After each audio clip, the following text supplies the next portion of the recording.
નમસ્કાર, હું પ્રવીણ. સમગ્ર દેશની નજર મંડાયેલી છે ગુજરાતની વિધાનસભા ચૂંટણી પર અને છેલ્લા 1.5 મહિનામાં તમામ ઉતાર ચઢાવ વચ્ચે ત્રણેય રાજકીય પક્ષોના પ્રચંડ પ્રચાર વચ્ચે આવતીકાલે પ્રથમ તબક્કાનું મતદાન થશે.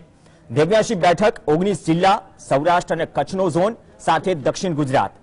17ની ઘણી બધી ચર્ચા થઈ, વર્તમાન મુદ્દાઓની ઘણી બધી ચર્ચા થઈ. આ વખતે એવું લાગ્યું કે મુદ્દાઓની કમી છે, સામે લોકોનું મૌન થોડું અક્કર છે, જેને પારખવામાં હજુ પણ દરેક વખતે ગડમથલ શબ્દનો ઉપયોગ કરી રહ્યો છું એટલા માટે કેમ કે તમામ રાજકીય પક્ષો પણ જાણે છે કે કેવી સ્થિતિ છે જમીની સ્તર પર, ચાહે સભા હોય કે પછી કોઈ મીટિંગ હોય. લોકો ભેગા નથી થઈ રહ્યા, લોકો શું ધારીને બેઠા છે. કદાચ આવતીકાલે મતદાનની ટકાવારી અથવા તો લોકોનો મૂડ થોડો ખુલશે 89 બેઠક પર, તો થોડો ઘણો અંદાજો આવશે. આમ તો અંદાજો તો અને ફાઇનલ રિઝલ્ટ તો 8 તારીખે આવવાનું છે. અમે કોઈ સર્વે કે કોઈ વસ્તુઓ નથી કરતા, જે અનુભવીએ છીએ કે જે લોકો કહી રહ્યા છે એ તમારી સમક્ષ મૂકીએ છીએ. આવતીકાલે જ્યારે 89 બેઠકોનું મતદાન થશે, પીએમ મોદીથી લઈને અમિત શાહથી લઈને તમામ જે હજુ બીજા ફેઝમાં પણ ચૂંટણી સભાઓ ગજવશે, રોડ શો કરશે, કેમ કે બાકીની વાત કરીએ મધ્ય ગુજરાત અને ઉત્તર ગુજરાતનું બીજા ફેઝમાં વોટિંગ છે. પણ પહેલા ફેઝ પર કોણ કેટલું પાણીમાં છે, કોનો કેટલો ગજ વાગશે, દાવાઓ તો તમામ તરફથી છે, આમ આદમી પાર્ટી તરફથી પણ છે. અબડાસામાં જે રીતે આમ આદમી પાર્ટીના ઉમેદવારે સમર્થન જાહેર કર્યું ભારતીય જનતા પાર્ટીને, સામેના પર મતદાન થશે. તો આ ઘણી બધી વસ્તુઓ છે. સપાથી ટિકિટ લઈને ઉભા રહ્યા છે કુતિયાણા બેઠક પર કાંધલ જાડેજા. તકલીફ તમામ જગ્યાએ છે, પણ તકલીફ કોને વધારે પડશે એ કહેવું મુશ્કેલ છે. એટલા માટે જ આજે ફરીથી કોઈ રાજકીય પક્ષના પ્રવક્તાને નથી બોલાવ્યા. જનતા પણ જાણવા બેતાબ છે કે ખરેખર ગુજરાતનો મૂડ શું કહી રહ્યો છે, સૌરાષ્ટ્ર, કચ્છ અને દક્ષિણ ગુજરાતનો મૂડ શું કહી રહ્યો છે. આપણી સાથે સ્ટુડિયોમાંથી પ્રશાંત ગઢવી જોડાશે. પ્રશાંતભાઈ, આપનું સ્વાગત છે. ટેકનોલોજીના માધ્યમથી વધુ 3 ખાસ મહેમાન જોડાશે. अशोक वानखेड़ी जी जोड़ा से. वानखेड़े साहब, स्वागत है. पहली बार आप जुड़ रहे गुजरात समाचार जीएसटीवी में, वक्त निकालने के लिए धन्यवाद सर. श्रवण गर्ग जोड़ा से अपनी साथे, वरिष्ठ पत्रकार और राजकीय विश्लेषक, और हरेश भाई झाला पण जोड़ा से. हरेश भाई, आपનું પણ स्वागत है. अशोक जी, आपसे शुरुआत करेंगे.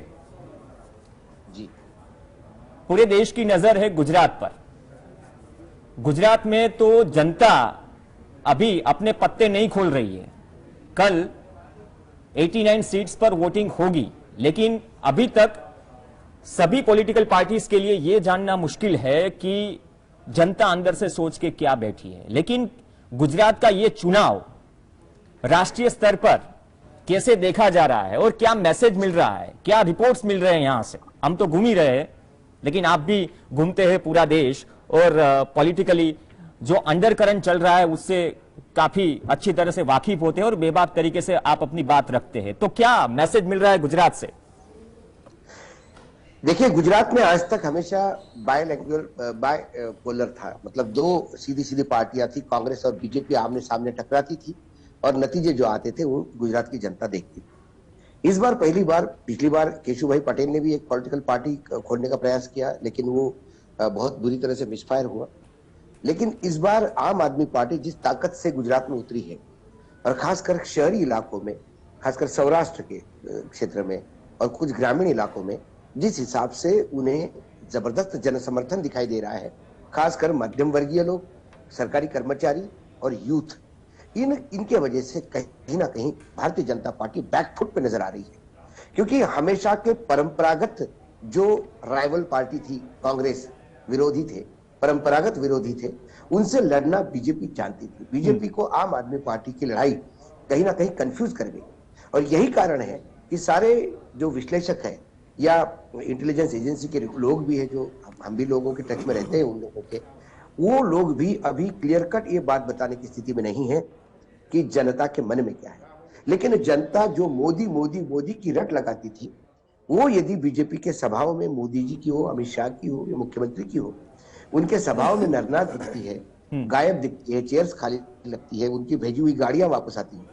और शहरी क्षेत्र में केजरीवाल के पीछे जिस हिसाब से जुलूस, मतलब जो जनसमुद्र लौट रहा है, कहीं ना कहीं लग रहा है कि शहरी मतदाताओं ने बीजेपी से जगह पे कोई दूसरा एक अल्टरनेटिव केजरीवाल के पक्ष में देख लिया है. दूसरी बात, एक ऐसी पीढ़ी की पीढ़ी है, खासकर यदि किसी की उम्र 27 साल की हो आज, तो उसने जन्म से लेके 27 साल की उम्र तक अभी तक तो कोई दूसरी पार्टी दिखी ही नहीं, उसने शासन सिर्फ बीजेपी का देखा। तो उसे भी लगता है कोई बदलाव चाहिए। ये लगातार कांग्रेस की बुराई करते हैं कि कांग्रेस ने इतने साल ऐसा किया वैसा किया वैसा किया, लेकिन उसने 27 साल में जो उनकी समस्याएं हैं उसका निदान होते हुए नहीं देखा।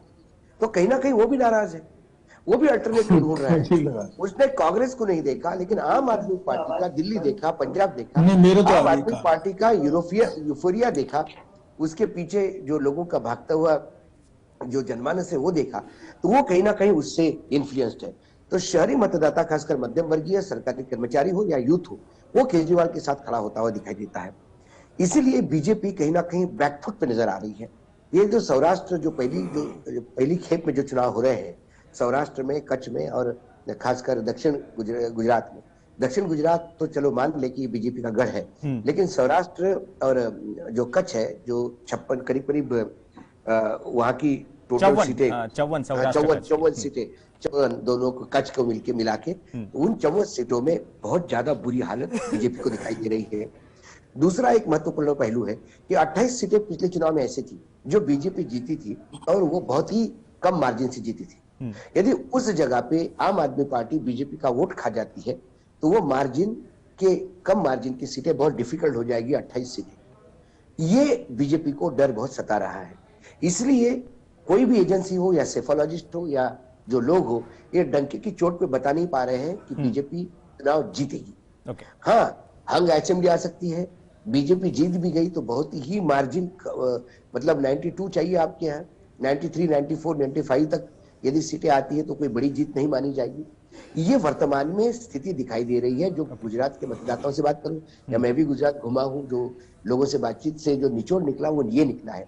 लेकिन इसका राष्ट्रीय राजनीति पे क्या इम्पैक्ट पड़ेगा और देश क्यों देख रहा है, ये फिर मैं आगे अगली बार जब चांस मिलेगा तब बता। ओके, धन्यवाद अशोक जी। गर्ग साहब, अशोक जी ने कहा कि चीज ऐसी है कि कहीं जगहों पर आम आदमी पार्टी भी वोट काट रही है बीजेपी के लिए, लेकिन पीएम मोदी खुद कमान संभालते, वैसे बड़ी बात नहीं, हर बार संभालते ही है गुजरात में, लेकिन इस बार 50 के आसपास रैलियां, रोड शो अभी और सेकंड फेज के लिए भी करेंगे। तो क्या मैसेज यहां से भी जा रहा है? क्या ऊपर ये सब चीज पहुंच रही है कि नहीं? आपने 2 चीफ मिनिस्टर बदल दिए, वैसे 3 बदल रही है 2014 के बाद। तो अभी स्थिति ऐसी है, 17 के बाद स्थिति थोड़ी अलग है, और इन अलग परिस्थितियों में किस तरह की अलग चुनौतियां आप रूलिंग पार्टी के लिए देखते हैं या फिर ओपोजिशन के लिए कितना वो चांसेस देखते हैं जो यहां से रिफ्लेक्ट हो रहा है गुजरात से इस बार? देखिए, एक तो ये है कि गुजरात से कोई क्लियर संकेत मिल नहीं रहे हैं, साफ संकेत कि क्या होगा। गुजराती मतदाता जो है इस बार बहुत ही साइलेंट है, वो अपनी बात कुछ कहना नहीं चाहता है।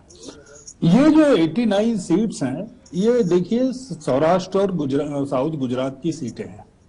ये वो इलाका है जहां ज्यादातर पाटीदार लोगों का या ऐसे लोगों का वर्चस्व है, जहां जो लोग बीजेपी से नाराज हैं, काफी लंबी नाराजगी है और लंबे समय से नाराजगी है। यहाँ पर जो वोट है वो ये हो सकता है कि आम आदमी पार्टी जो है इन इलाकों में भारतीय जनता पार्टी की मदद करे, क्योंकि जो अगर आम आदमी पार्टी साउथ गुजरात और सौराष्ट्र में अगर नहीं होती तो हो सकता है कि कांग्रेस को काफी उसका फायदा मिलता। तो मेरा ऐसा मानना है कि जो आम आदमी पार्टी है वो उसकी मदद भारतीय जनता पार्टी को काफी मिलने वाली है सौराष्ट्र और ये यहाँ से साउथ गुजरात से। पहली चीज तो ये।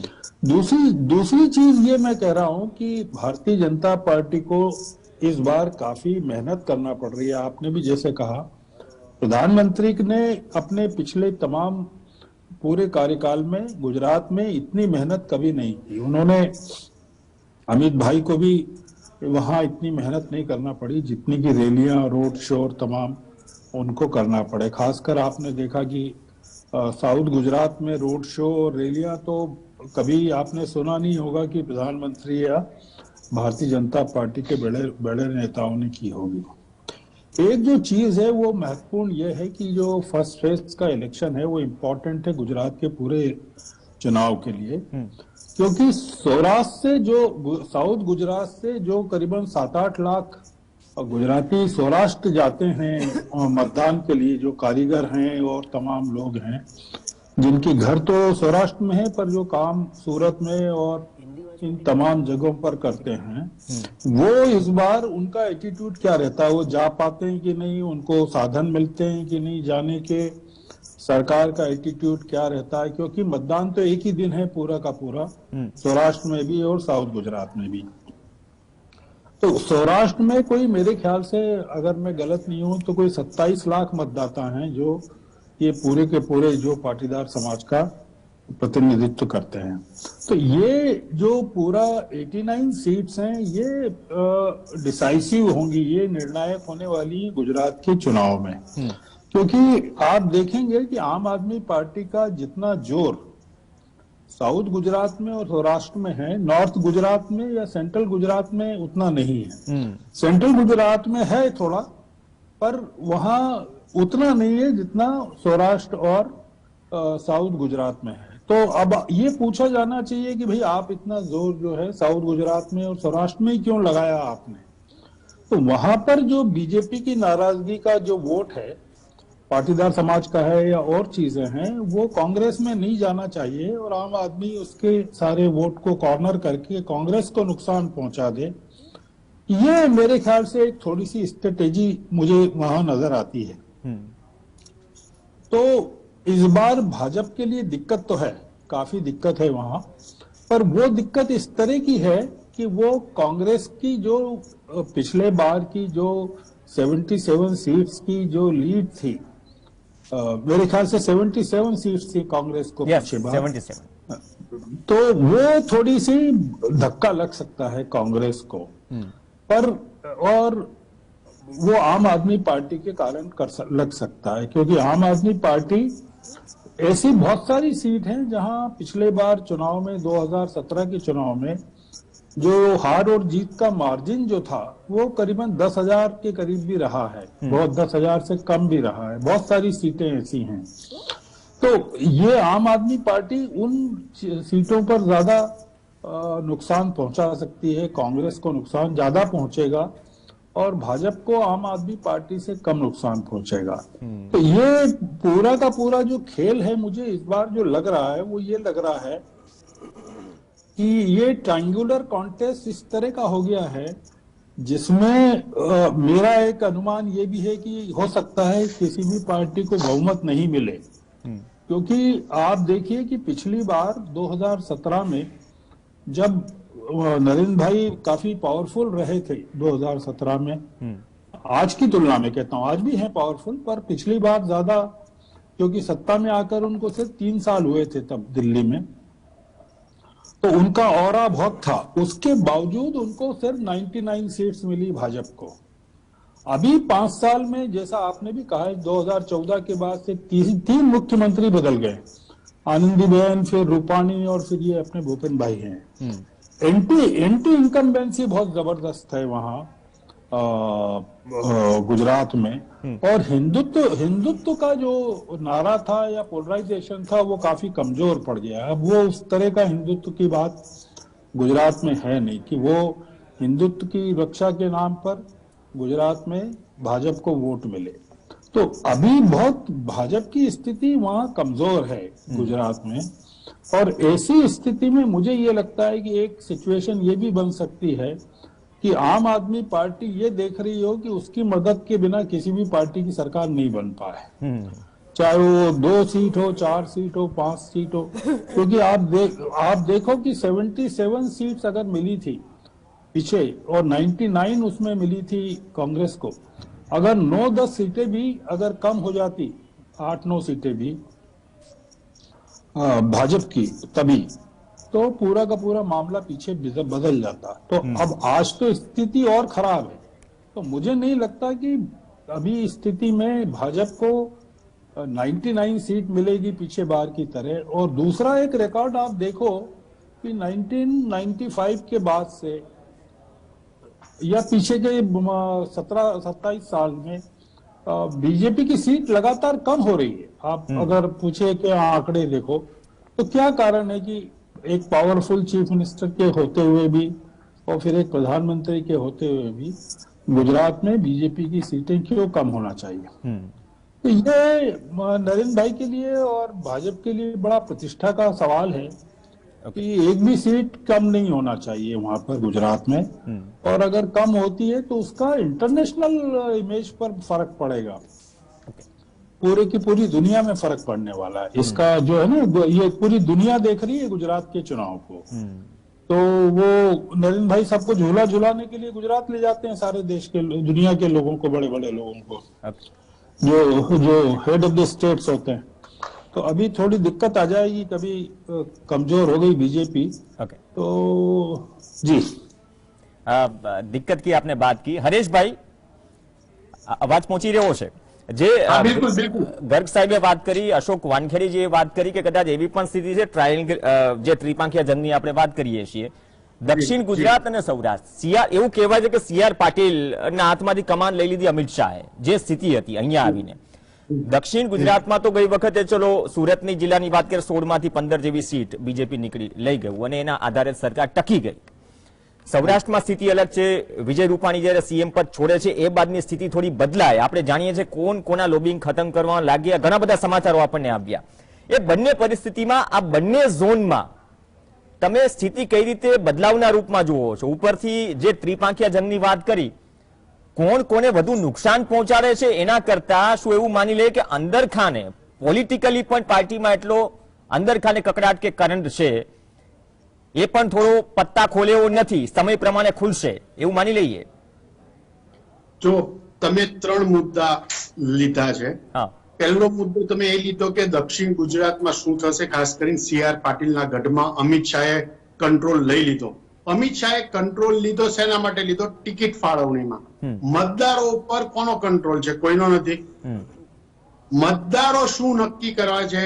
જે પ્રકારનો મૂડ સુરત શહેરમાંથી, સ્પેસિફિકલી વરાછા, કાઠિયાવાડ, જ્યાં મતદાતા મોટી સંખ્યામાં છે, એ બેઠકો પરથી જે મળે છે, જે વાનખેડેજી કહેતા હતા, શ્રવણ ગર્ગજી કહેતા હતા, આપ ક્યાં શું નુકસાન કરી શકે. શહેરી વિસ્તારમાં આ 5-6 બેઠકો એવી છે કે જ્યાં આપ સારું એવું નુકસાન ભાજપને કરી શકે એમ છે. આપ તમને દેડિયાપાડા, નાંદોદની બેઠક પર નુકસાન કરી શકે એમ છે. આપ તમને છોટાઉદેપુરની બેઠક પર ભાજપને નુકસાન કરી શકે એમ છે. આ પહેલી ઘટના. એ જ રીતે આપની ગણતરી એવી છે કે સૌરાષ્ટ્ર, એટલે ખાસ કરીને સુરતનો જે કેપિટલ છે સૌરાષ્ટ્ર વરાછા વિસ્તાર, એનું રિફ્લેક્શન તમને સૌરાષ્ટ્રમાં ભાવનગર, અમરેલી, બોટાદ અને થોડા અંશે જુનાગઢમાં મળશે, જેના કારણે એમને બેનિફિટ મળશે એવી એમની ગણતરી છે. એમનું કેવું એવું છે કે એમની જે આ મતની ગંગા છે એની ગંગોત્રી સુરતથી શરૂ થશે અને સૌરાષ્ટ્રમાં રહેલાશે. આ એમની પ્રાથમિક ગણતરી છે, જે આપણે એમણે આ આખો જે બાંધ્યું છે એ 2021ના મહાનગરપાલિકાના પરિણામોના આધારે બાંધ્યું છે ને, જે રીતે કાઠિયાવાડી પાટીદાર પટેલો જે છે અને એમાં એમને જે રિસ્પોન્સ ખાસ કરીને સુરતમાં મળે છે એના આધારે બાંધ્યો છે. હવે સવાલ એ આવે છે કે શહેરી વિસ્તાર સિવાય દક્ષિણ ગુજરાત અને સૌરાષ્ટ્રમાં ગ્રામીણ અને શહેરોમાં ક્યાં આપ કોને નુકસાન કરી રહ્યું છે? હું એવું માનું છું કે જ્યાં ફ્લોટિંગ વોટ્સ કે અનડિસાઇડેડ વોટ્સ છે કે એન્ટી ઇન્કમ્બન્સી વોટ્સ છે, ત્યાં આપ કોંગ્રેસમાંથી ભાગલા પાડે છે. આ મારી ગણતરી છે. કોંગ્રેસની કમિટેડ વોટ બેંક તોડશે એવું હું માનવા તૈયાર નથી, કારણ કે જે વોટર નરેન્દ્ર મોદીથી ઇન્ફ્લુઅન્સ નથી થયો, એમના મોડલના કામકાજથી ઇન્ફ્લુઅન્સ નથી થયો, અને 38% જેટલો મતદાર જે 1990માં 30% થઈ ગયો હતો, એ તમે જુઓ કે 2012 સુધીમાં 39% સુધી પહોંચી ગયો છે. આપણે છેલ્લા 2017ના 41% વાળા આંકડા નથી ગણતા. તો એ મતદાર શા માટે અત્યારે કોંગ્રેસ છોડીને જાય, એના માટે મને કોઈ કારણ દેખાતું નથી. હવે રહી વાત એ કે દક્ષિણ ગુજરાતમાં શું ભાજપને નુકસાન થઈ રહ્યું છે? યસ, શહેરી વિસ્તારમાં નુકસાન થઈ રહ્યું છે. ગ્રામીણ વિસ્તારમાં એમની જે ગણતરીઓ છે એ ક્યાંક ખોટી પડતી દેખાય છે, કારણ કે ત્યાં હજી આજે પણ ભાજપનો દબદબો, કોંગ્રેસનો દબદબો છે કેટલીક બેઠકમાં. તમે જે ત્રીજો મુદ્દો લીધો કે પક્ષની અંદર જે થોડો પ્રોબ્લેમ છે, કાર્યકરો કે સ્થાનિક નેતાઓ નારાજ છે, તમને વલસાડમાં એ જોવા મળશે, તમને નવસારીમાં એ જોવા મળશે, સુરતની કેટલીક બેઠકો પર પણ એ જોવા મળે છે. એ જ પરિસ્થિતિ સૌરાષ્ટ્રમાં છે. અનેક બેઠકો તમે જો કે 3 દિવસ પહેલા સીઆર પાટીલે કાઠિયાવાડના જે ડાયમંડર્સ છે સુરતમાં સ્થાયી થયેલા, એ લોકોને લઈને બોટાદ દોડવું પડે, પછી રાજકોટ મીટિંગ કરી એમણે, આજે એ હમણાં તાત્કાલિક દોડી ગયા છે મોડાસા, કચ્છમાં એમને ભૂપેન્દ્રસિંહને દોડાવવા પડ્યા છે. એટલે બેઝિકલી પક્ષની અંદર બી જે નારાજગી છે કાર્યકરોની એ ક્યાંય ને ક્યાંય નડશે એવું દેખાઈ રહ્યું છે. એમાં બે રીતે નડે, કાં તો એ લોકો સાયલન્ટ થઈ જાય, બહાર કામ કરવા નીકળે નહીં અને એટલા માટે વોટ્સ ઓછા લાવી શકે, અથવા તો એ નેગેટિવલી કામ કરે વગર પ્રચારે. ઉત્તર ગુજરાતમાં પણ એ સ્થિતિ છે, પણ અત્યારે આપણે ખાલી દક્ષિણ ગુજરાત અને સૌરાષ્ટ્રની ચર્ચા કરીએ તો અનેક જગ્યાએ પાર્ટી કેડર નારાજ છે. એ વોટ ન કરાવે તો પણ નુકસાન છે અને અગેન્સ્ટમાં કામ કરે તો પણ નુકસાન છે. પાર્ટી ખરેખર એ લોકોનું કેટલું ડેમેજ કંટ્રોલ કરી શકી છે એ કહેવું મુશ્કેલ છે, કારણ કે આપણે અનેક જગ્યાએ જોયું છે કે એમના કહેવા પછી પણ અને મહાદાતાઓના કહેવા પછી પણ અપક્ષ ઉમેદવારોએ પોતાના ઉમેદવારી પત્રો પાછા ખેંચ્યા નથી. એમાં મધુ શ્રીવાસ્તવનું પણ નામ આવી જાય. એટલે એવા અનેક ઘટનાઓ છે કે જે આ વખતે 2002 થી 2017ના ઇતિહાસમાં ન બની હોય એવી ઘટનાઓ ભાજપ સાથે થઈ રહી છે, જે નુકસાનકારક છે. ઓકે, પ્રશાંતભાઈ, જે હરેશભાઈ વાત કરી કે આમાં શું લુણાવાડા ભલે સેકન્ડ ફેઝમાં પણ એમાં એવું જેબી પટેલને ઉભા રાખ્યા છે. જો સૌરાષ્ટ્રની વાત કરીએ, કચ્છની વાત કરીએ, ઓલી વખતે ચિત્ર જુદું હતું. કચ્છમાં 6 માંથી 5 બીજેપી જીતી, પણ ત્યાં પણ થોડું ચિત્ર અલગ છે. તો આ વખતે જે ગર્ગ સાહેબે વાત કરી, વાનખેડેજીએ વાત કરી, હરેશભાઈએ વાત કરી કે ઇન્ટરનલી પણ બીજેપીમાં અથવા તો એ સાયલેન્સ છે કે એ પણ પત્તા ખોલવાના મૂડમાં નથી. પણ એ પણ માની લઈએ કે ત્રિપાંખિયા જંગમાં હજુ એ ક્લિયર નથી નુકસાની કોને કેટલું કરે છે આમ આદમી પાર્ટી. પાર્ટી લેવલથી પણ શું અસમંજસ છે ગ્રામ્ય અને શહેરી વિસ્તારોમાં? આ બંને ઝોનની વાત કરીએ. हिंदी बोलूं गुजराती में? कम्फर्ट હોય. ओके, गर्ग साहब, अशोक वानखेड़े साहब, हरेश भाई, आज मैं हिंदी में बोलना चाहूंगा क्योंकि हमारे साथ 2 मेहमान बाहर से जुड़े हैं. जब तक इलेक्शन डिक्लेयर नहीं हुआ था, 6 महीने पहले जिस तरीके से आम आदमी पार्टी ने धुआंधार एंट्री शुरू की और अपने दिल्ली मॉडल वाले शिक्षा और आरोग्य की बात का प्रचार जोर शोर से शुरू किया, 2-4 बार मनीष सिसोदिया की मुलाकात हो गई गुजरात में, तब ऐसा लग रहा था कि आम आदमी पार्टी जहां जहां कैंपेनिंग कर रही है वहां 70-30 में वोट शेयर वो ले रही है. मतलब 70% वो कांग्रेस के गढ़ में ब्रेकअप करा रही है और 30% वो बीजेपी का ले रही है. लेकिन जैसे जैसे इलेक्शन डिक्लेयर हुआ और खास करके उम्मीदवार डिक्लेयर हुए, आज की तारीख में बीजेपी का उम्मीदवार और आम आदमी पार्टी का उम्मीदवार के बीच में वोट का बहुत बड़ा पोलराइजेशन दिख रहा है कि बीजेपी का पाटीदार कैंडिडेट, आम आदमी पार्टी का पाटीदार कैंडिडेट, बीजेपी का क्षत्रिय कैंडिडेट, आम आदमी का क्षत्रिय कैंडिडेट. तो पोलराइजेशन जो 70-30 मैं मान रहा था वो आज जाके 60-40 में आ चुका है. इसलिए बीजेपी कहीं ना कहीं घबराहट में है और उनकी घबराहट में एक ही चीज है, उनकी लीड बहुत कम हो रही है. 31 से ज्यादा सीट ऐसी थी जो 300 से 3000 की लीड से विनिंग मतलब और हार जीत का सामना हुआ था 2017 में. लेकिन आज की तारीख में वो 31 में वो जो लीड है वो कहीं ना कहीं इस तरीके से सेटल होती है. फिर भी बीजेपी को नुकसान है.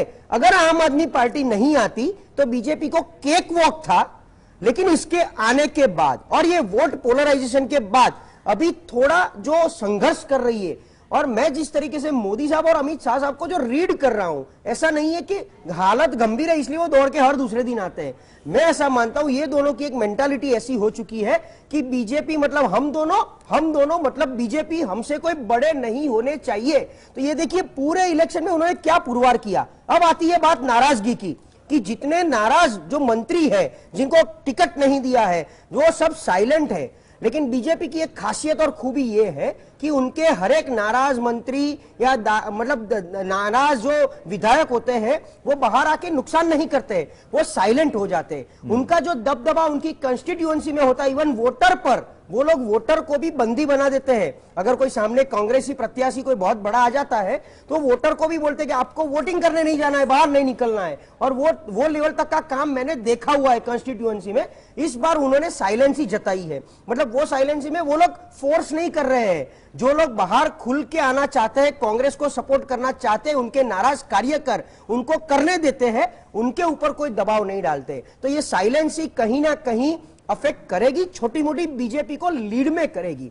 फिर भी आज की तारीख में अच्छा आम आदमी पार्टी तो सौराष्ट्र और साउथ गुजरात ये दोनों पे बहुत बड़ा झोंक रखा है.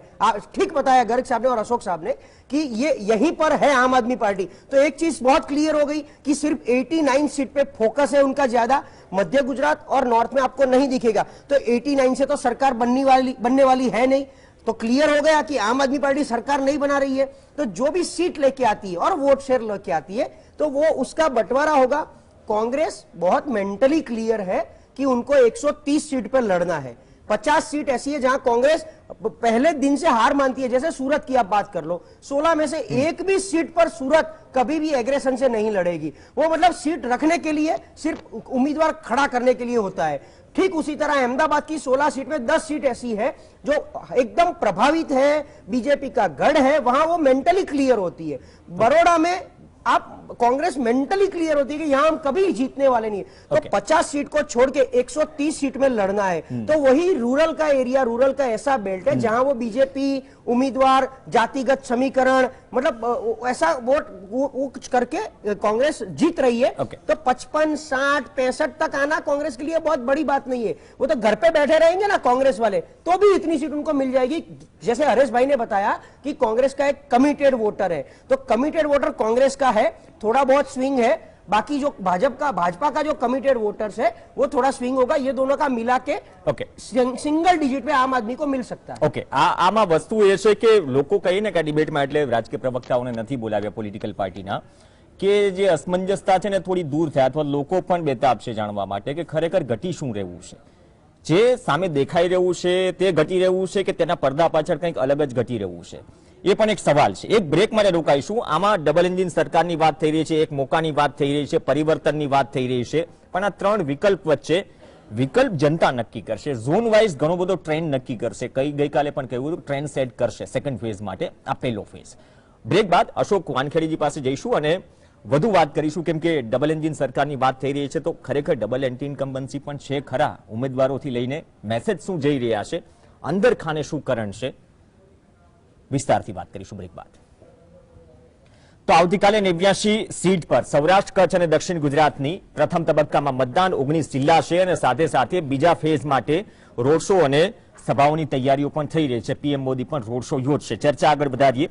શ્રવણ गर्ग, अशोक वानखेड़े जी, प्रशांत गढ़वी और हरीश झाला अपनी साथ है। वानखेड़े जी, फिर से आपसे शुरुआत करेंगे सेकंड राउंड में।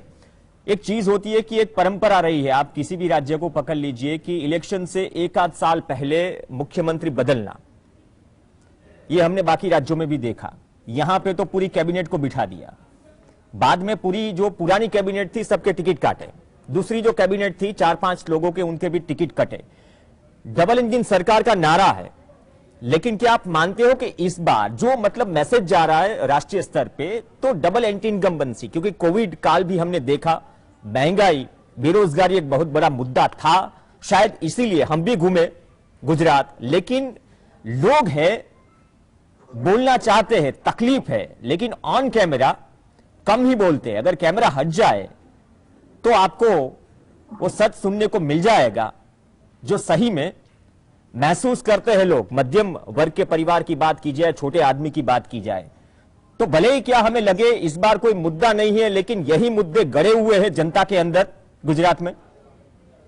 देखिए, गुजरात में मुद्दे तो वही हैं जो पिछले 27 साल से, समस्याओं का निराकरण तो नहीं हुआ, सिर्फ चुनाव जीतते गए हैं हम। आप बात कर रहे थे, बहुत सही बात कही आपने कि anti incumbency, double anti incumbency, राज्य के एंटी इनकम्बेंसी तो आप पूरा कैबिनेट बदल के, मुख्यमंत्री बदल के, मंत्रियों को घर बिठा के कर सकते हो, लेकिन नरेंद्र मोदी के नाम की जो एंटी इनकम्बेंसी है उसका क्या?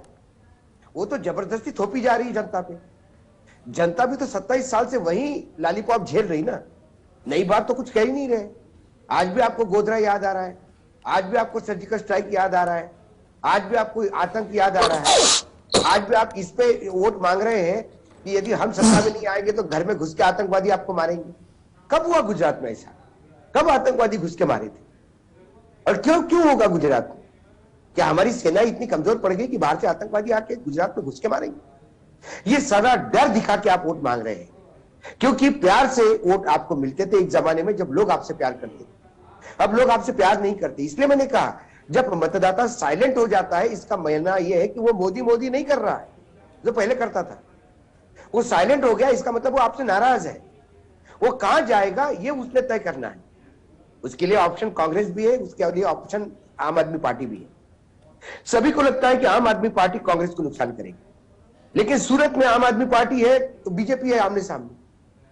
आम आदमी कांग्रेस तो वहां सूरत में है ही नहीं। हाँ, इसका मतलब ये नहीं कि कांग्रेस में, सूरत में कांग्रेस का वोट परसेंटेज नहीं है। कांग्रेस में पिछले चुनाव में भले ही एक सीट नहीं ली, लेकिन उनका डिपॉजिट भी जब्त नहीं हुआ, वहां लोगों ने वोट लिए है। यदि आम आदमी पार्टी कांग्रेस का वो वोट लेती है और साथ में यदि बीजेपी को छेद करती है, तो वहां बीजेपी के लिए आज जो रिपोर्ट से कम 4-5 सीटें ऐसी है सूरत की जहां आम आदमी पार्टी झटका सकती है बीजेपी से। तो शहरों में जहां आम आदमी पार्टी बीजेपी को टफ दे रही है, वहां तो बीजेपी का नुकसान हो रहा है। बीजेपी का 2002 का रिकॉर्ड, जो सही कहा गर्ग साहब ने कि 2002 में गोधरा के बाद जो उस हिंदुत्व के लाट लहर पे जो चुनाव जीता था, वो रिकॉर्ड आज तक मोदी जी ही स्वयं मेंटेन नहीं कर पाए। उनके कार्यकाल में ही वो नीचे चला जाता रहा और बाद में तो 99 पे आ गया। अब 99 से यदि नीचे आ जाता है, ये 99 से बढ़ने के लिए ऐसा क्या हुआ गुजरात में? कोविड हुआ, कोविड में तो गुजरात की स्वास्थ्य सेवाएं नंगी हो गई, उसके बाद तो लोगों का मन उचड़ गया। क्या गुजरात में बाकी तकलीफ नहीं है? क्या जीएसटी के अभी भी लोग जीएसटी से खुश है? ये तमाम चीजें गुजरात को भी आज सिंगतेल 300 रुपए हो गया है। ये गुजरात के लोगों को भी वो जो महंगाई की जो तकलीफ है वो उनको भी है। तो कुल मिलाकर जो नाराजगी है, वो नाराजगी किधर जाएगी? या तो कांग्रेस में जाएगी या बीजेपी में जाएगी या आम आदमी पार्टी में जाएगी। तो आम आदमी पार्टी जहां लड़ रही है ताकत से, वहां आम आदमी पार्टी को वजूद मिलेगा। जहां कांग्रेस लड़ रही है, कांग्रेस को मिलेगा। यदि आम आदमी पार्टी सिंगल डिजिट में 9 तक आती या डबल डिजिट 10 तक पहुंचती, और यदि बीजेपी 99 से 92, 91 तक आती है, तो ये जो गेन होगा बीच का, वो कांग्रेस का होगा। यदि कांग्रेस को वो गेन होता है, तो फिर क्या ये त्रिशंकु की विधानसभा होगी? और ये त्रिशंकु की विधानसभा वो तकलीफ की होगी, क्योंकि कांग्रेस आम के साथ नहीं जा सकती, आपके साथ, आप बीजेपी के साथ नहीं जा सकती, बीजेपी कांग्रेस के साथ नहीं जा सकती। तो क्या हम एक राष्ट्रपति यहाँ पे सरकार देखेंगे या राष्ट्रपति रूल देखेंगे, या फिर 6 महीने के बाद फिर से चुनाव होंगे? ये असमंजस की स्थिति में है। इसीलिए पूरा कारपेट बॉम्बिंग करने के बाद भी, पूरी ताकत लगाने के बाद भी, कहीं भी नरेंद्र मोदी जी को जो अपना एक ब्रांड वैल्यू था, वो कमजोर होता दिखाई दे रहा है। नरेंद्र मोदी अपनी एंटी इनकम्बेंसी से, अमित शाह अपनी एंटी इनकम्बेंसी से कैसे लड़ेंगे? बीजेपी में जो अंदरूनी झगड़े हैं, अभी प्रोग्राम ब्रेक पे पहले जो बता रहे थे कि लोग नाराज हैं, नितिन पटेल नहीं बोल रहे हैं, रूपाणी जी कुछ नहीं बोल रहे हैं, लेकिन वो अपने कार्यकर्ताओं को रोक भी नहीं रहे हैं, क्योंकि उनको मालूम है कि वो अपमानित हुए हैं। वो मालूम है उनको कि उनका पॉलिटिकल करियर समाप्त हो गया है। तो वो कार्यकर्ता क्यों उनका साथ देगा, वो सुनेगा? तो कार्यकर्ता भी ढूंढेगा और देखेगा कि या कोई नया ढूंढो या कोई नई पॉलिटिकल पार्टी ढूंढो। और बीजेपी में तो कहा जाता है कि आप कांग्रेस में जाके बीजेपी में आइए तो आपका पुनर्वसन होगा। बीजेपी में आप दिन रात खपते रहेंगे तो आपको जगह नहीं मिलेगी, क्योंकि हर राज्य में कहीं ना कहीं उधार का सिंदूर बीजेपी लेके सरकारें बनाती आ रही है। इसलिए बीजेपी परेशानी में, जो हम बार बार कह रहे हैं। केशुभाई पटेल के जब समय था, तब कहीं ना कहीं कांग्रेस का और बीजेपी के नेताओं का अंडरस्टैंडिंग होता था। अहमद पटेल का अंडरस्टैंडिंग ये नरेंद्र मोदी जी के साथ था, ये सबको पता है। यही कारण नरेंद्र मोदी लगातार वहां चुनाव जीतते थे। कोई ऐसा पॉपुलैरिटी का ये बहुत नहीं था। गुजरात, पूरे देश में लोग कहते होंगे कि वो गुजरात के सुपूत है, लेकिन गुजरात के ही वो कई पॉकेट्स में बुरी तरह से मार खाई।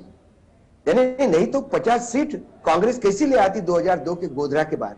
कांग्रेस तो सुपड़ा साफ हो जाना चाहिए था। इसका मतलब कांग्रेस कुछ भी नहीं करे, जिसका संगठन नहीं, कांग्रेस में नेता नहीं, केंद्रीय नेतृत्व असमंजस की स्थिति में है, कंफ्यूजन जारी है, ऐसी कांग्रेस हर साल हर चुनाव में अपनी सीटें बढ़ा रही है। इसका मतलब गुजरात स्टेट का डीएनए कांग्रेस का है। वहां लोग बार बार कांग्रेस को जगह दे रहे हैं। जो कांग्रेस का कमिटेड वोटर है वो शिफ्ट नहीं हो रहा है। जो फेंस सीटर है वो देख रहे हैं कहां जाना है। यदि फेंस सीटर कल बीजेपी के जाने के बजाय आम आदमी पार्टी जाएगा, तो वहां कई जगह एडवांटेज कांग्रेस भी हो सकता है। या बहुत मार्जिन पे कांग्रेस हारी है। इसीलिए ये मैं बार बार कहता हूं, मुझे त्रिशंकु की तरफ दिखाई दे रही है। और जो इंटरनल सर्वे है बीजेपी का, वो 90 भी क्रॉस नहीं कर पा रहा है। इसलिए बीजेपी भयानक चिंतित है। ओके, પ્રશાંતભાઈ ને જવું છે. પ્રશાંતભાઈ, ઉધાર કા સિંદૂર, અશોકજી ઘણી વખત આ શબ્દનો ઉપયોગ કરે છે. ગુજરાતમાં પણ એવું છે ને, અને એ મેસેજ પણ આપવાનો પ્રયાસ થયો છે કે ભાઈ આમ આદમી પાર્ટી તરફથી ઘણા બધા જગ્યાએ કે ભાઈ તમે કોંગ્રેસને વોટ આપશો તો એ જીતીને તો સીધો ભાજપમાં જતો રહેશે, મંત્રી બની જશે. તો આ એક એંગલ પણ કેટલો કામ કરી રહ્યો છે. અને બીજી વાત, જે એન્ટી ઇન્કમ્બન્સીની વાત કરી, અંદરખાને કકડાટની વાત કરી, શું માની લે કે મોઢા હસતા રાખીને અંદર કંઈક અલગ જ ચાલી રહ્યું છે? અથવા તો કોંગ્રેસમાં જો રાહુલ ગાંધી રાજકોટ આવ્યા એ સિવાય ગુપચુપ રીતે શું તૈયારી થઈ રહી છે અથવા તો એ વાતમાં દમ કેટલો? જો દર વખતે કોંગ્રેસ છેલ્લી ઘડીએ કોઈ પોલિટિકલ સુસાઇડ એટલે કાં તો કુહાડી શોધીને એની ઉપર પગ, જો કુહાડી મળે જ નહીં એમ તો પગ ઉપર કુહાડી તો વાગતી નથી, એટલે કુહાડી શોધીને એની ઉપર પગ મારવા જાય છે. જેમ 2 દિવસ પહેલા ગઈકાલે મલ્લિકાર્જુન ખડગે કરી દીધું.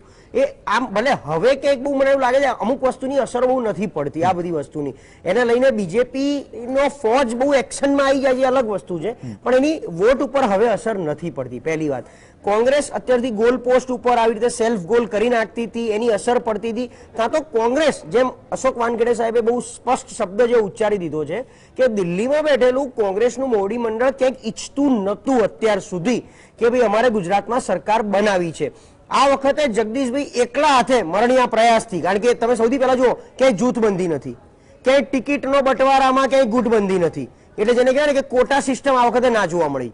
એ સિવાય જે અંદરનો કાર્યકર જે છેલ્લા 2-3 ટર્મથી કોઈક ને કોઈક કારણથી કપાતો હતો, જેની કાપી એની નારાજગી ઓટોમેટિક બહાર દેખાવા માંડી. કોઈકે તો પક્ષ છોડી દીધા, અપક્ષમાંથી ફોર્મે ભર્યા. ભાજપમાં બી એ વખત પહેલી વાર થયું ભાજપમાં, પણ કોંગ્રેસમાં કાયમનું હતું. હું તમને સ્પષ્ટ કહું, બંને પક્ષે શાંતિથી જોઉં છું. ભાજપમાં ખાલી એક જ ખૂબી કે નારાજ થાય પણ એ નુકસાન ન કરે, એ ઘરે બેસી રહે, સાયલેન્ટ રહે, પછી કંઈક નવું વિચારશે અથવા તો કમિટમેન્ટ થઈ ગયું હોય એ માણસ બહાર આવે. વિજય રૂપાણી, નીતિન પટેલ બે અપવાદ છે, એ સિવાયના તમામ મંત્રીઓ ક્યાંક ને ક્યાંક નાનું મોટું કમિટમેન્ટ લઈને કાં તો બેસી ગયા હશે, કારણ કે હજી એમને પોલિટિકલ કેરિયર થોડું ઘણું લાંબુ ચલાવવાનું હશે.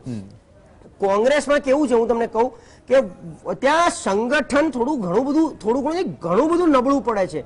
બૂથ લેવલથી માંડી ચૂંટણીના પ્લાનિંગથી માંડી, એક વિધાનસભામાં ચૂંટણીને લડવી હોય તો એની એક પૂર્વ તૈયારી હોવી જોઈએ કે કાલ સવારથી રોડ શો કે રેલી કરવી છે તો 100, 200, 500 કાર્યકરો આવી જવા જોઈએ, ડોર ટુ ડોરના એના પેમ્ફલેટ પહોંચી જવા જોઈએ, ગ્રુપ મિટિંગોનું પ્લાનિંગ થઈ જાય. આ બહુ જ માઇક્રો લેવલની વાતો કરું છું. આપણે ઉપર મેક્રો લેવલ મુદ્દાની વાત કરીએ છીએ, એ ખાલી માઇન્ડસેટ બનાવે છે, પણ જે પ્રેઝન્સ પણ બતાવી જોઈએ. આ એક વિધાનસભાની અંદર કોંગ્રેસનો એક ઉમેદવાર આખી વિધાનસભામાં ફર્યો પણ નથી હોતો, એ 5 વર્ષ બી મળે છે ને.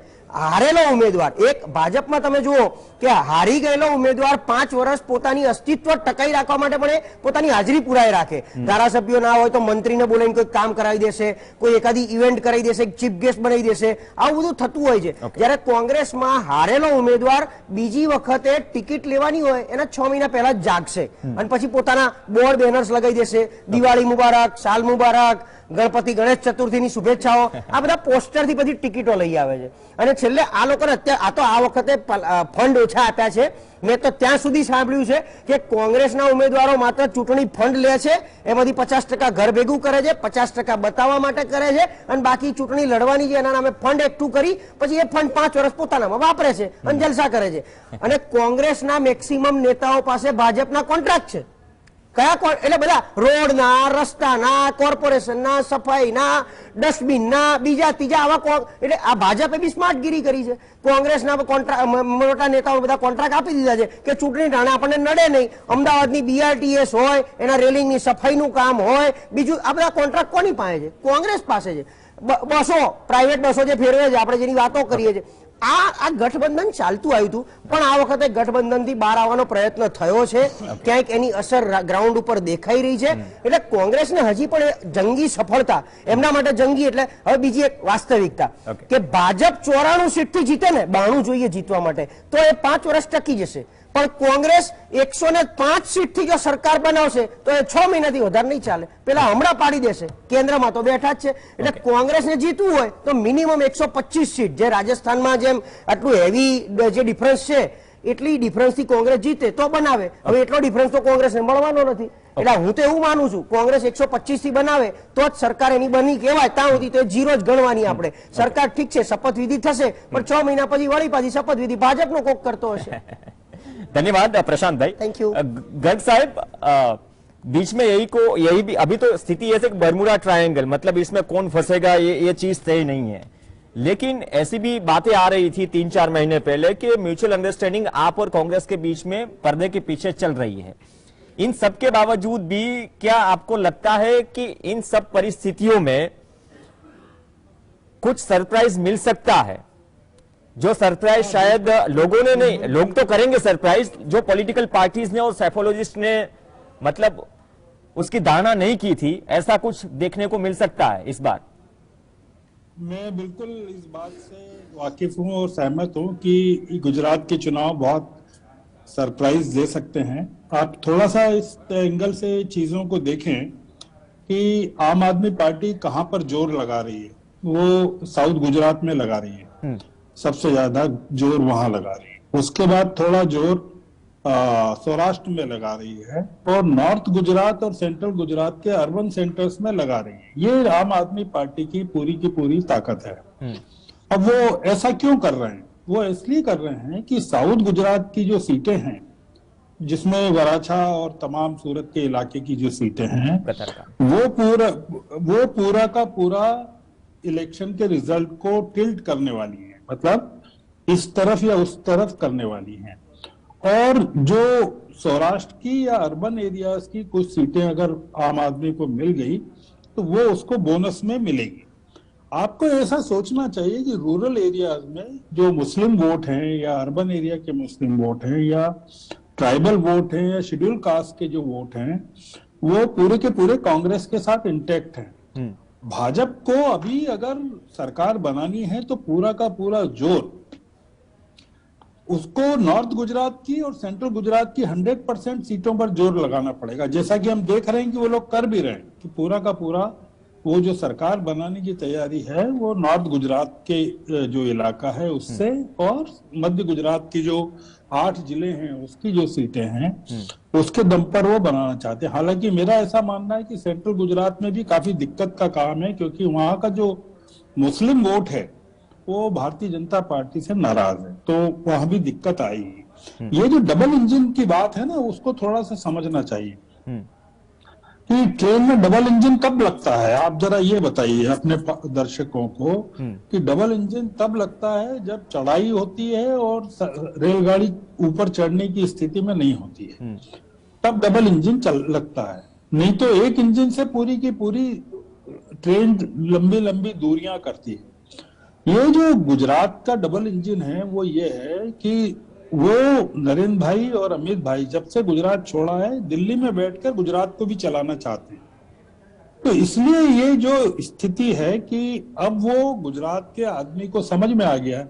आप देखें कि जितने लोगों के वोट काटे गए, वो ये टिकट काटे गए, या जितने लोगों को मुख्यमंत्री पद से हटाया गया है, या जितने लोगों को रूपाणी मंत्रिमंडल के जितने लोगों को नहीं लिया गया फिर से नए मंत्रिमंडल में, या सरकार टिकट नहीं दिए गए, वो कहाँ के हैं, किस इलाके के हैं, या वजू भाई की इस समय क्या पोजीशन है, या रूपाणी जी ने ठीक गुजरात इलेक्शन के पहले इंडियन एक्सप्रेस से इंटरव्यू में क्यों कहा कि मेरे को तो एक रात पहले कहा गया कि आप राजीनामा दे दो और मैंने दे दिया।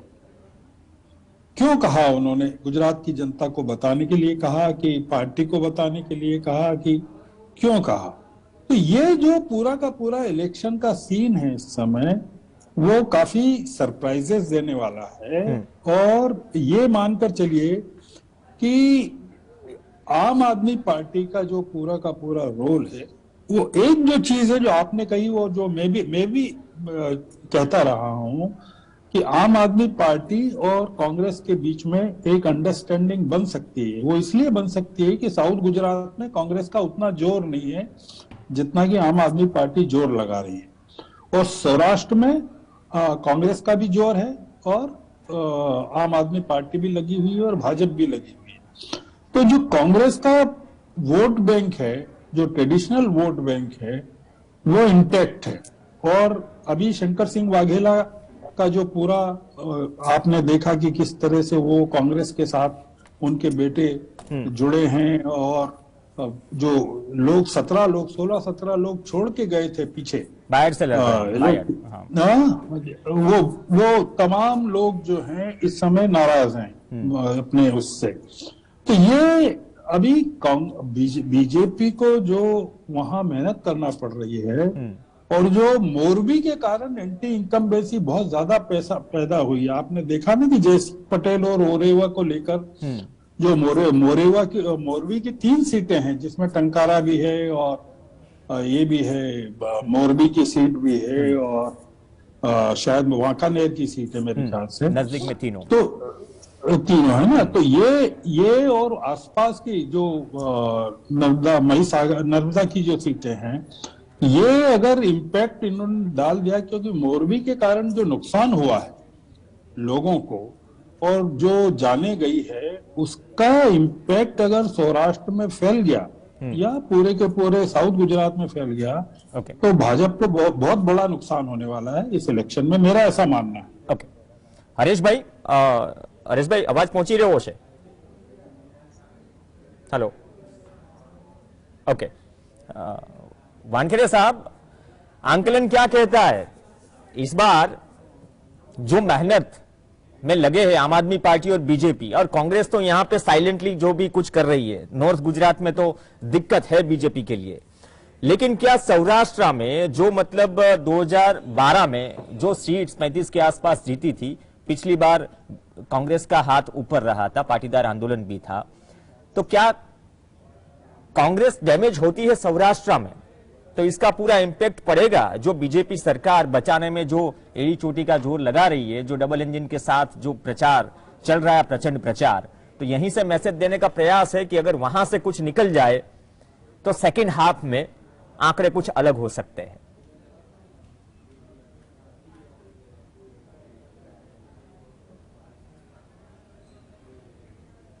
यही सवाल गर्ग साहब आपसे, शायद वानखेड़े जी से बात नहीं हो पा रही है, आवाज शायद नहीं पहुंच रही है। गर्ग साहब बताइए क्या सवाल है आपका? सौराष्ट्र में अगर वो डैमेज करने में, खास करके ग्रामीण इलाकों में आम आदमी पार्टी अगर कांग्रेस को ज्यादा डैमेज करती है, तो जो डैमेज 2017 में बीजेपी को हुआ था, 30-18 का था, 30 कांग्रेस और 18 बीजेपी 2017 में पाटीदार आंदोलन की वजह से, और काफी सारे मुद्दे थे, तो वो डैमेज अगर कांग्रेस ज्यादा होती है ग्रामीण सीटों पर, क्योंकि एमएलए भी काफी गए कोस्टल एरियाज में, जो पॉपुलर एमएलए थे वो भी कांग्रेस छोड़ के बीजेपी में आए हैं, तो वो डैमेज शायद थोड़ी सी परिस्थिति में सुधार ला सकते हैं सेकंड फेज के लिए बीजेपी के लिए। क्या आप मान सकते हैं? देखिए, आपको एक चीज मान के चलना चाहिए कि आम आदमी पार्टी का रूरल एरियाज में कोई इम्पैक्ट नहीं है, उनके पास कार्यकर भी नहीं है रूरल एरियाज में, और उनका जो फोकस है ना, सीधा ब्लैकमेल करने का है कि या तो कांग्रेस के साथ ब्लैकमेल करेंगे या भाजपा के साथ ब्लैकमेल करेंगे। पर भाजपा के साथ ब्लैकमेल इसलिए नहीं करेंगे कि ठीक चुनाव के टाइम पर, गुजरात के चुनाव के टाइम पर भाजपा ने पूरी की पूरी केजरीवाल सरकार को दिल्ली में जिस तरह से एंगेज कर दिया, इतने सारे मामले चलाकर वहां पर, कि वो केजरीवाल को निकलने नहीं दिया वहां से, और सिसोदिया को निकलने नहीं दिया, भी आम आदमी पार्टी के नेताओं को दिल्ली में कैद कर दिया कि वो लड़ते रहे। सत्येंद्र जैन का मामला है, सत्येंद्र जैन के वीडियोज हैं, ये तमाम चीजें ऐसे टाइम पर चलाई हैं कि आम आदमी पार्टी के लोग गुजरात में नहीं आ सकें। और दूसरा ये कि आपने ये भी देखा कि आम आदमी पार्टी ने जानबूझ करके हिमाचल से अपने आप को पूरा विड्रॉ कर लिया था, पूरी ताकत गुजरात में लगा दी थी। तो इस सब का जो इम्पैक्ट है वो अर्बन एरियाज में, सौराष्ट्र के और साउथ गुजरात के इलाकों में पड़ेगा, पर रूरल एरियाज में आम आदमी पार्टी का एक तो इम्पैक्ट नहीं पड़ेगा। दूसरा ये जो मैंने पहले भी कहा था कि जितने नेता हैं भारतीय जनता पार्टी के, जिनके प्रति आला कमान की नाराजगी रही है, चाहे रूपाणी हो या और लोग हो, वो सब सौराष्ट्र इलाके के हैं। तो वो उनका साइलेंस भी जो है ना वो खतरनाक है। वो चुप अगर बैठे हैं तो भी उनके वर्कर्स में और उनके वोटर्स में मैसेज तो जाता है कि हमारे नेता के साथ अन्याय हुआ है। तो इसलिए मेरा ऐसा मानना है कि कुल मिलाकर जो सिचुएशन है अभी भारतीय जनता पार्टी के नियंत्रण में नहीं है, कंट्रोल में नहीं है। और वो पूरा का पूरा जोर अब आप देखना कि आने वाले 2 दिनों में नॉर्थ गुजरात में, मतलब अहमदाबाद में और इधर महसाना में और तमाम जगह पर ये लोग लगाने वाले हैं। जी ओके, धन्यवाद गर्ग साहब जुड़ने के लिए, समय निकालने के लिए। अशोक वानखेड़े साहब आपका भी धन्यवाद, અને હરીશ ઝાલા અને પ્રશાંત ગઢવી આપનો પણ ધન્યવાદ। તો આવતીકાલે મતદાન છે પહેલા તબક્કાનો, પણ પહેલો તબક્કો આગલા દિવસે, આગલી રાત મતદાનના પહેલા કતલની રાત કહેવાય છે, કઈ રીતે સાચવે છે તમામ પક્ષો સૌરાષ્ટ્ર, કચ્છ અને દક્ષિણ ગુજરાતને, અને ટ્રેન્ડ સેટ પણ કરશે સેકન્ડ ફેઝ માટે। કાલે કદાચ થોડું ઘણું ખુલશે, વોટિંગ પર્સન્ટેજ પર કે ખરેખર મૂળ અથવા તો જનતા શું ધારીને બેઠી છે અથવા તો પાર્ટીમાં જે નારાજગી છે એ પણ અંદર ખાને નારાજગી કેટલી મોટી છે. નમસ્કાર.